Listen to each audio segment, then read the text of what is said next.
Good morning, everybody. Hey, good morning. I'm Nathan Shaika from up in the Minnetonka area. I'm Kevin Sharkey, also up in the Minnetonka area. And today we are talking code of ethics. One thing to kind of start out, if you haven't checked Pulse Portal to see if you're due on your National Association of Realtors Code of Ethics training, they did change it a little while ago from every 4 years to every 3. Every 3 now, yep. So jump on there. If you do need it, they count for continuing ed, so knock them out before June. But technically, the Association of Realtors lets you have till, I believe, December something to finish that. Yep. So, yep. Today we're going to kind of just go through some of the process for filing grievances. Kevin here sat on the standards committee for a long time hearing these, so I think we're going to start with you on your experience on that board. Okay. So what we're not going to do though is talk just about the Code of Ethics and all the articles. We're going to make this into an epic ethics battle, and this is something that we've done quite a while. As we pick an article from the code, we talk about a potential violation, and then we get to decide what we think. And and Carla will work her magic and send you all out into some breakout rooms. You guys get to discuss it. The cool thing about the breakout rooms is you may be paired with people that you don't currently know, and that's by design. We do want everyone to get to know each other a little bit better. So that'll be coming down the pike here shortly. So as Nathan mentioned, I've been on the Code of Ethics on the Professional Standards Board for, I've been pushing 20 years. I know Lori Cottingham has been on standards as well for quite a while, and it's an eye-opening experience. We talk an awful lot about best practices, and this is the best way to find out about best practices. And if you're not familiar with the Code of Ethics and the board and how that whole thing works, I think we'll take a couple of minutes here and kind of go through how the board of the Code of Ethics, and then how the board and the standards and how that whole thing plays out. If I can take a couple minutes to do that. Yeah. So, we've got the Code of Ethics. There's 17 articles in there, and they guide, as realtors, they give us guidance on how to act with other agents, with the consumers, with your clients. It's a really good guideline to figure out how we should all act. And as I said, there's 17 articles, and then there's standards of practice below each one, which get into specific things that we do. But it's really good to work on your best practices. So we've got the 17 articles.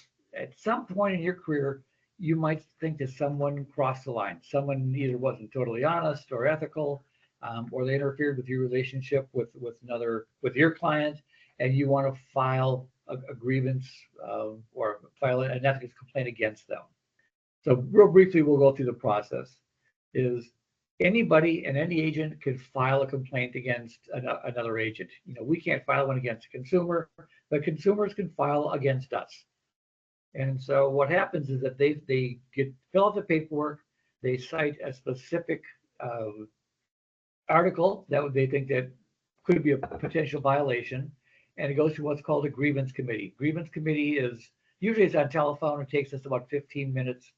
There's 3 of us, and we're given the article, and we're given what the complaint is, and we decide, one, is this the right article?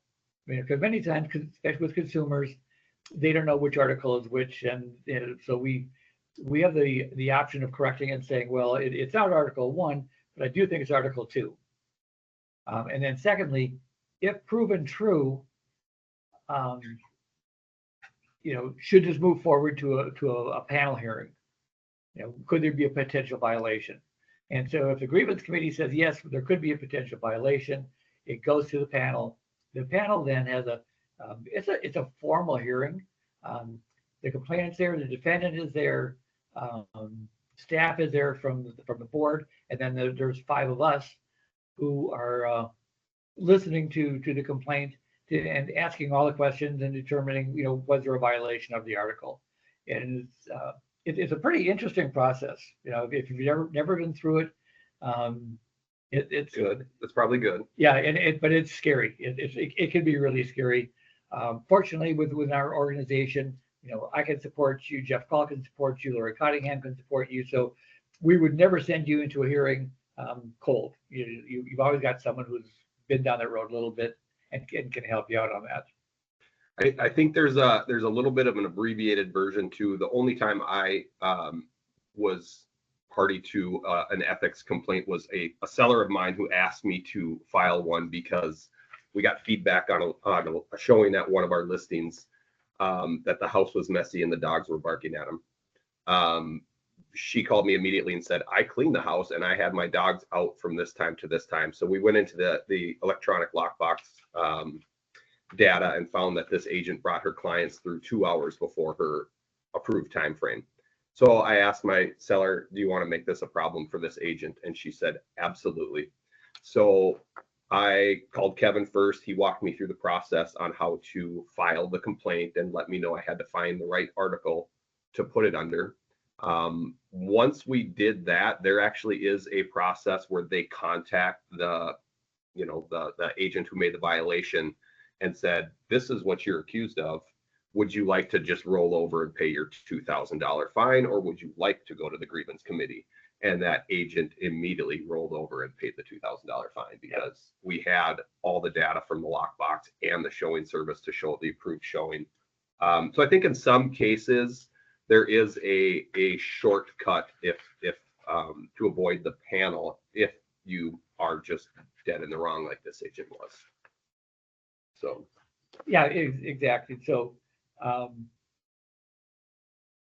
that's Article 3.9, the Article 3 Standards of Practice 9, and we've got to control.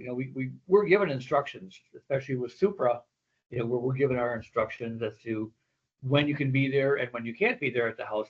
This is the number one. What that Nathan just talked about. This is the number one complaint that we see on the standards of the standards committee is agents. You've got a certain timeline and you've got to be there within that timeline. But so many agents, let's say you're driving around with your client, you've seen the house, you locked it back up again, and the seller, the buyer says, I'd really like to see that house again. It's still within that 1 hour window. It's only been 15 minutes, and the tendency is to go back into the house. That's an automatic $1,000 fine. You cannot do that.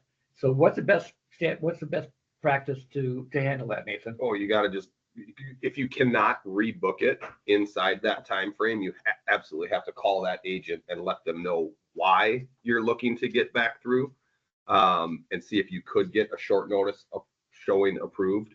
But yeah, even if you're inside that window, that permission for access gives you permission for access once. So if you leave and come back, even if you're inside your time window, you cannot go back into that house because they may be parked in front of the neighbor's house waiting for you to go through, see you leave, and go back into their own home. And now if you join them, you're trespassing. Yeah. So that's an absolute no. We had one a couple of weeks ago where, like Nathan said, when you get, especially there's sometimes you can just pay the fine and you go on your way. And this guy, he said, no, I want to fight it. So we actually had a panel hearing on it. And instead of the $1,000, we got to fine him $2,000. So it's a pretty interesting process. So that's the number one thing that I've seen. The 3 other complaints that we see the most often is the failure to disclose property defects. If as agents, even if your seller doesn't tell you something wrong with the house, if you know about it, you have to disclose it. So we see an awful lot of Article 2 violations, disclosure of property defects. Article 12, we see an awful lot of misrepresentation of advertising. You've always got to have your broker's name on it, but we'll see claims like, an agent saying, I guarantee you that I'll save you money if you work with me. And in many cases, that agent may, in fact, save you money, but you can't guarantee that. Not every time are you going to save money. So that would be a misrepresentation in your advertising of Article 12. And then Article 16, you've got procuring causes, arbitration. You've got stepping on the toes of another agent's relationship. So there's that's the top three right there. Yeah. So the one with material defects, I always coach my sellers when we're talking about the seller's disclosure, property disclosure statement, that this is the cover your butt part of selling your house. You need to be very upfront and honest. And I tell them probably one of the worst things you can do is get a phone call from me or my broker or somebody else a month after closing about a complaint that a buyer had about your house that was not disclosed. Some of these are not hard to figure out. Inspections don't count for covering buyers' butts and sellers' butts on these things. They really need to be forthright and honest. I usually just tell people, things happen in houses. They're even brand new houses, but let's say there was a water event in the basement. I usually tell people, buyers don't get super excited if they hear a chain, right? If there was this problem, we had these people out to fix it and no problem since. Don't be afraid to disclose things like that because first of all, you have to. And secondly, most of the time people are reasonable and understand with a house that's 50, 60 years old, it's probably had a thing or two happen to it.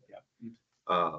I always recommend really being thorough on that, using an addendum to that disclosure statement to outline exactly what happened, who did you have out to repair things. Well, you fill it out for your clients, right? Absolutely not. Do not fill that out for your clients. Nope. That's illegal. I believe, right? You cannot, as a listing agent, you cannot fill that out. No. You can coach them how it should be done, but you should not be filling them out. What's that? Can I type what they say? Ooh, no. Can you type what they say? No. No, you cannot type what they say to you. No. It needs to be filled out by the sellers to the best of their knowledge. And then the other one you said was advertising. My only thing I'd say there is we're starting to get into some, not starting to, last few years, there's services out there for virtual staging. And I've seen this a lot of different ways where some agents will not make any notes along with the pictures or captions about it being virtually staged. Some do on every single one. I don't think that that's as big of a problem as like these virtual staging companies. They can also alter pictures. Don't do that. Be very, very careful of that.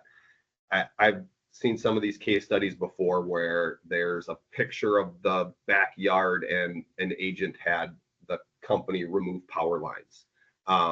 That's bad. That's material fact. So yes, your photos will look way nicer, but you cannot alter the condition of the home or the property or the future use and enjoyment of that for a future buyer. Right. Or if there's stains on the floor. Yes. A good stager or a good, rendition, you can get rid of that stain.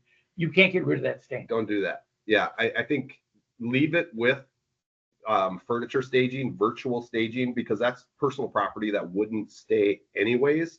Always recommend put it in your captions that it's virtually staged, or we see a lot of them that'll put the photo of the primary bedroom virtually staged and the next photo is a empty room, just to show people what it could look like staged, but also what it looks like now. So I think that's an important one, just because technology is allowing us to make things look nice online. So that's a little background of the code of ethics and the process that's involved with filing a grievance and having a hearing. So now let's get into the ethics battle. And again, Nathan, do you want to go through kind of how we do this battle? Let's first just see, does anybody have any questions on the stuff that we did cover before we plow forward? That's a good question. I know. You're so smart. Marty. That's why they call him Captain Awesome. Captain Kick-Ass. Nope. We're good. Kelly's typing. Pictures with sunrises, sunsets added where none would exist naturally. Yeah, don't do that either. You can't make up stuff. No, not a sunset through those north-facing windows. That doesn't make much sense, right? Yeah, just keep, the thing is there's buyers for everything, right? Sometimes we try to force things a little bit because we've seen what beautiful properties in nice condition in, high desire areas capture for prices, and we want to get that for our sellers. But if houses have warts, there's buyers for them too. So be honest, be forthright, and market to Disclose. absolutely. So case studies, again, we are going to kind of highlight some of the main points of a certain article. Probably won't read it all. If you wanted to follow along with those, just Google standards of practice, National Association of Realtors. It'll take you right to the page, and there's a nifty little PDF. But we'll read through some of the main points of these articles, and then we will read a case study to you. Listening ears are important, but we're all in sales, so we should be good at that. And we'll let you out into your breakout rooms and then introduce yourself, see what you guys have in common, talk through some things. They're not super tricky, but Get a spokesperson. Find a spokesperson, and then we'll be back. So which one do you want to do first? Let's do a 16. Sweet, the longest one. There. I got it right here. I got it. All right, so Article 16 summarized. Now there's a lot of different standards of practice within, I think 20 of them or something. Realtors shall not engage in any practice or take any action inconsistent with exclusive representation or exclusive broker relationship agreements that other realtors have with clients. I'm going to kind of hit the high points here, highlighted. I'm not going to read it all. It's 2 pages long. It's not intended to prohibit aggressive or innovative business practices in regards to procuring clients. Standard 2, it does not preclude realtors from making general announcements to prospects describing their services in terms of their availability, even though some recipients may have entered into an agency agreement or other exclusive relationships with other realtors.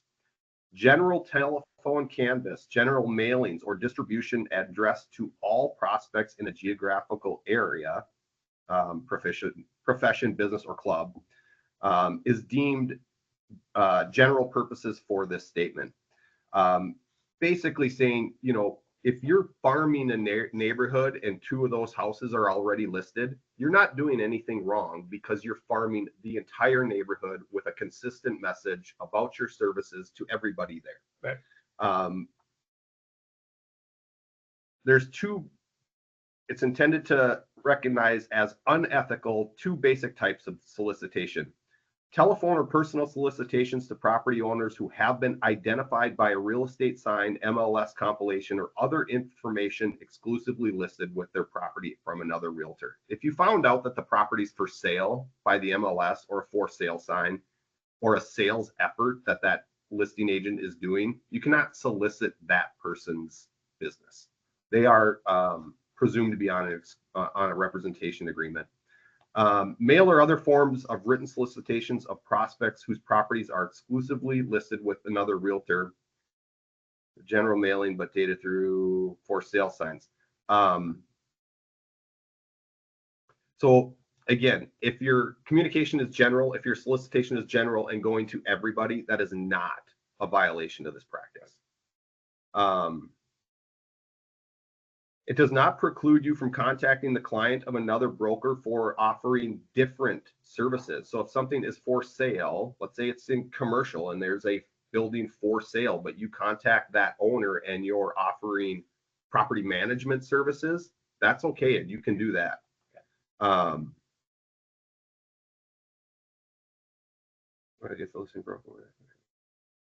So here's one that's, I think, a little bit dated, but still is in there and very valid. If there's a property listed, let's say it's in your neighborhood, and you contacted that agent or broker that has that listing, and you're asking them about the type of service that they have. Is it an exclusive listing or is it an open listing? And if they do say it's exclusive, and you say, when does it expire? And they say, I don't have to tell you, get lost. They do have to tell you. You can actually contact that seller directly talking about future services, because that agent that had the listing did not tell you when that exclusive listing expires. They do have to tell you that. I found that one really interesting. Same goes for buyers. That one flips buyers and sellers. So they do have to tell you about those, and it's not a violation if you're contacting the seller to find out those. Now, if you do contact that seller and you tell them that I sell for less commission, I have a better marketing plan, I do this, I do that, let's get you on my program as soon as this expires, that's a problem. You can't do that. What you can do is say, that's great. Let's say that it expires June 30th. You can say, that's great. I'm going to call you on July 1st. Yeah, and at that point, then you can start talking about the services that you offer, but you can't prior to that. Yep. After that exclusive listing is done. We see a lot of Article 16s. Yeah, there's a lot of stuff in here. Again, you can reference future agreements, and you can reference other real estate. Like, so let's say you see a model home for sale and it's got somebody's sign on it. You can certainly contact that builder and ask them if they have other properties that you could be the listing agent for. You cannot talk about that model home for sale and why you'd be better to sell that one. But again, other properties are okay. Standards of practice 10 through 12 basically discuss disclosure of representation, whether you're representing the buyer or the listing agent, at no time later than the purchase agreement or a purchase offer. Our forms do that for us. In our purchase agreement forms, there's a spot there that talks about who's representing which party. So I'm not going to get into that a lot, because I think the association kind of fixed that for us by putting those into our contracts. Standard 13 is important. Speak through the agent and speak through the agent only. If you are at an open house of one of your listings and somebody comes through and says, I do have, Mary Jones is representing me, and you say, well, you're going to have to get with Mary fast. This property is going to go fast. I could write this contract for you if you wanted to, but you're going to have to do it right here now. Don't do that. Have that person get back with their representation, and always and only work through that representation unless you have the permission of that buyer's agent to work directly with the consumer. That, in my experience, comes up again most often in new construction, where if you've got a buyer, that sales agent is going to probably call that buyer for things that are directly related to constructing that house. But they should ask you first if you want to be copied on all the communication, or if everything wants to roll through you. The rest of the standards of practice really get into payments and how commissions can be flow through from broker to broker, and now we're all aware that it can flow through from seller to broker. You cannot interfere with a commission agreement between a listing brokerage and a seller if you're representing the buyer. If you call them and say the compensation is broker to broker, right? It's not coming seller to broker, and they say we're paying 2.5. Don't submit a contract that says you're lowering the listing commission or raising it for yourself or whatever. Because when it's broker to broker, that's an established commission. And if you start to interfere with that, now you're going to be in violation of an article. If it's seller to broker compensation directly from the seller to you as the buying broker, that's when we put in our commission amount. Then you can. In that line 406, and then you can. That's new since the settlement things this last August. Payments have to go from broker to broker. I think we all know that. You can't have a third broker get compensated for something, for a transaction, unless you have the written permission of the other brokers. Same with other agents. And we're all aware of there's no money that transfers outside of the ALTA. It's all got to be documented through there. And then standard practice number 20 is deals with agents that are leaving brokerages are not allowed to solicit their clients to cancel listing contracts and take them with you to the new brokerage. That's business of the broker, not business of the agents. Yeah, it's owned by the brokerage. That's right. So it does need to stay there, and you cannot encourage your clients to cancel listings and restart them. So I know I went through those kind of fast. There's a lot of stuff in there. But if everybody's ready, we could jump into one of our ethics battles, and I can read one to you. Fire away. Okay, so this is where you guys get to participate as well. Nathan's going to give you the case study, and then Carla's going to work her magic and send you out into break rooms, discuss it, get to know each other, and come back in and tell us your findings. So what do you got, buddy? All right. This one is regarding continued contact with a potential seller who enters into an exclusive listing with another realtor. Where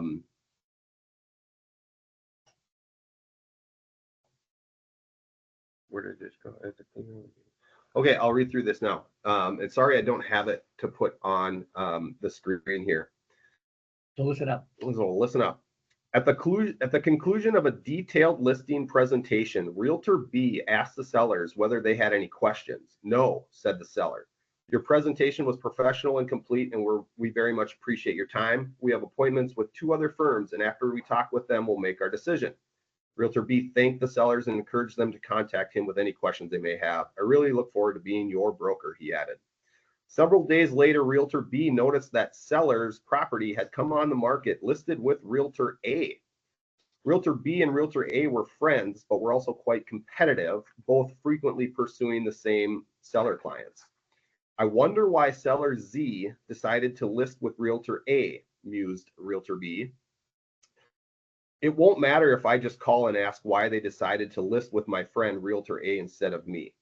Realtor B called the sellers and left a message on their voicemail asking for a return call at their convenience. That evening, sellers returned Realtor B's phone call. Realtor B started the conversation by thanking them for their time. What I'd like to know is why you chose to give your listing to Realtor A instead of me, he asked. Don't get me wrong, Realtor A is a good broker and will do a good job for you. I'm not suggesting you A. But if your listing expires with Realtor A and they haven't sold it, I'd be pleased to talk to you about listing with me. Seller Z did not follow up on Realtor B's offer, and the following weekend at Realtor A's open house, the seller and his wife recounted the realtor's follow-up phone call to Realtor A. Over the next few days, Realtor A debated filing an ethics complaint. He weighed his friendship with Realtor B against what he saw as his duty to bring potentially unethical conduct to the attention of the Association of Realtors. Somewhat reluctantly, he filed an ethics complaint alleging a violation of Article 16, Standard of Practice 13. At the hearing, Realtor A called Seller Z as a witness. Seller faithfully recounted the substance of Realtor B's conversation with Seller Z and his wife, commenting that while Realtor B had said he was only trying to understand why he hadn't been given the listing, it appeared to the seller that Realtor B wanted the seller to cancel his listing with Realtor A. Then Realtor B testified in his own defense. He acknowledged that he had been aware that Realtor A had already exclusively listed the property when he contacted Seller Z and asked for that follow-up appointment. He defended his actions, stating he was not trying to induce Seller Z to cancel the listing. He was simply trying to find out what he had said or failed to say that led the seller to list with Realtor A instead of him, and wanted seller and his wife to be fully aware of the services he could provide in their listing when their listing with Realtor A had expired. So that's it. Does anybody have any questions before you do the breakout?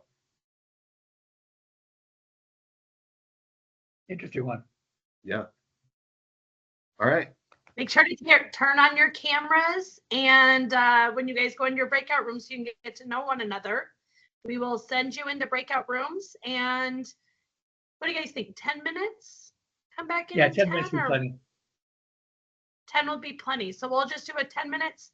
I'll just send a little chat whenever it's a 2-minute warning, just so you guys can wrap it up. And then we'll bring us all back together. Make sure that you choose a spokesperson that will report back for your team. Ready?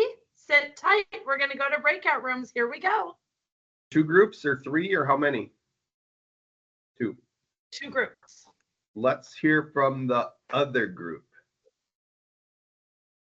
Kelly and So Sarah. that's if you weren't in with Nathan and Kevin. That's the other group. That's the other group. Kelly and Sarah, I believe. Go ahead, Lori Cottingham. Lori. Can't see all the people. I don't know why my camera is not working. It has an X through it for some odd reason. That's weird. That is very strange because it was work. Oh, there we go. What did you do to me, Carla?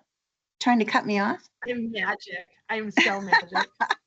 She's got all the power. We decided that yes, there was definitely a violation of Article 16 because the agent B, I believe, knew that agent A had the listing and should not have contacted the seller. The right thing probably would have been to contact agent A and say, hey, I was there first. I'm just wondering, did seller Z say anything about me, or why do you think I didn't get the listing? Because that's totally legal. You can do that.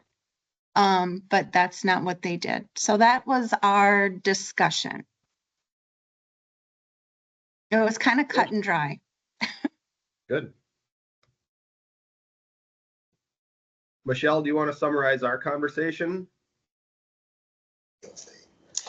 Yeah, we kind of had the same feeling on that. Once the agent knew that property had already been listed, there should have never really been that initial phone call.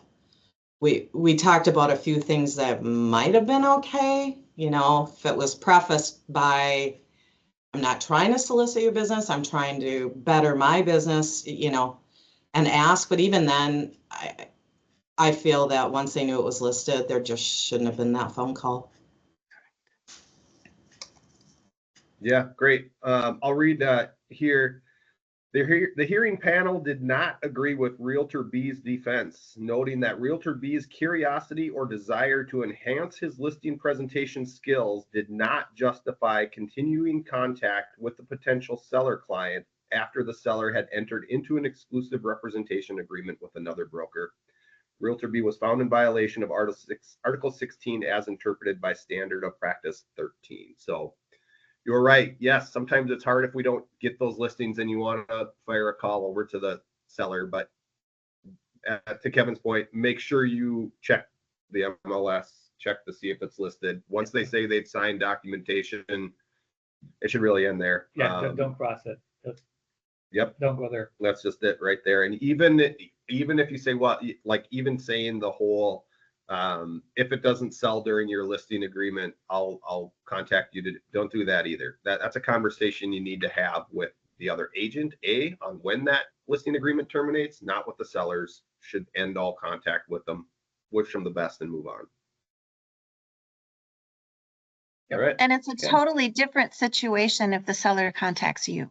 So if the seller contacted agent B and said, you know, we decided to list with A because this, and this, then the agent has the right to talk to them about stuff because the seller initiated that contact, but the other way around doesn't work. That's right. Yep. Okay, so should we slip into Article 1? Okay, so Article 1, and we see an awful lot of Article 1s in our hearing panels. So Article 1 is when representing a buyer, seller, landlord, tenant, or other client as an agent, realtors pledge themselves to protect and promote the interests of their client. So even though you've got to be honest and fair, you've got to be honest with everyone. Interesting thing about Article 1, it says you've got to be honest, but it never says anything about being fair. So in our grievance committee, if someone says they haven't been fair with me, you've got to throw it out because fairness is not one of the criteria. It's only honesty. Mm. So Article 1, we're protecting our client's best interest, right? So we've got it's a property manager, and she's managing an apartment building owned by client B, and in a capacity as a property manager, Realtor A received an offer for the building, and the building was not for sale. Okay, and so the realtor responded saying, "I'm sorry, the building is not for sale." So a few days later, because it's a small town, buyer C met client B and told him that he thought that he'd made an attractive offer through his agent and indicated he would be interested in knowing what price would be of interest. Client B said, "Well, I've never received any offer, through my realtor A," and he asked the details. So once he found the details, that the realtor had not given him this offer, he filed a complaint saying that the agent failed to represent and promote his best interest. His complaint specified that while Realtor A had been engaged as a property manager, he had no time told him not to submit any offers to buy, and that the absence of any discussion or whatever at this point, he felt that Realtor A should have recognized professional obligation to acquaint him with the offer. And so it goes into a hearing panel. And the defense was, Realtor A stated that his only relationship with the client B was as a property manager under the terms of the management contract, that he had not been engaged as a broker. At no time had the client ever indicated an interest in selling the building, and that in advising buyer C that the property was not on the market, he felt he was protecting his client against an attempt to take his time in discussing a transaction which he sure would not affect him or not interest him. So you've got property manager offer came in. He didn't promote it because he thought, I'm a property manager. I'm not a broker. It went into hearing panel. What did the hearing panel come up with? Any questions before we go to breakouts?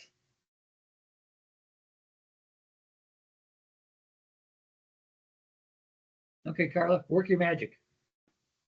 Welcome back, everybody. Okay, we only have a few minutes left, so let's jump into the conversation of the other room.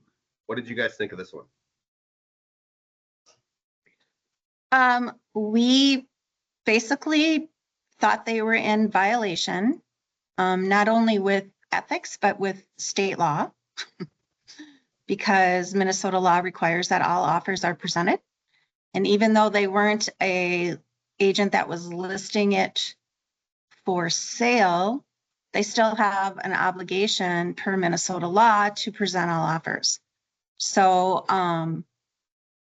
also, it isn't our decisions as agents on what owner or seller is going to do. So we have to do that. And actually, Sarah brought up a really good point that if she had a listing and somebody asked about renting it, she just wouldn't assume that, no, it's not for rent. She would go ahead and ask the seller, are you thinking about renting? Would you be open to renting? Or doing a contract for deed was another example that she used, which again, it's not our decision. It's the seller's, our client's decision. And so that's what we came up with. I think that was pretty much the same as kind of the undertone of what's the harm? Why wouldn't you? It doesn't really take your time. There's no reason not to do it. But yeah, I felt the same thing because there's a fiduciary there. Yeah, just because you're a property manager and not a listing agent, you still have the same fiduciary as you always would have in any relationship. Yep. Do you want to read what the hearing said? Jeez. In the back. It was a conclusion of the hearing panel that Realtor A was in violation of Article 1, that in the absence of any instructions not to submit offers, he should have recognized that fidelity to his client's interests as required under Article 1 of the Code of Ethics obligated him to acquaint his client with a definite offer to buy the property, and that any real estate investor would obviously wish to know of such an offer. Yeah. The key there is absent of of direction not to submit them. And if that's the case, I would have it in writing. And then you could have just told that realtor, sorry, I'm under instructions not to submit offers to purchase this property. But other than that, outside of that, you have to submit them. So Good job. Question for you. Going back to like if a lot of times we'll have one, if we have a listing for sale and someone comes in and says, you know, would they ever consider renting or ever consider contract for deeds? Sometimes I'll get those like messages. Can I, if I meet with the client at the beginning and say, like, would you guys ever consider renting it or doing contract for deed? And if it's a hard no, then anyone that comes in during that time, can I just tell them that without reaching back out to my client, or do I have to reach out to the client every single time? Reach out to the client, because guess what? They can change their mind.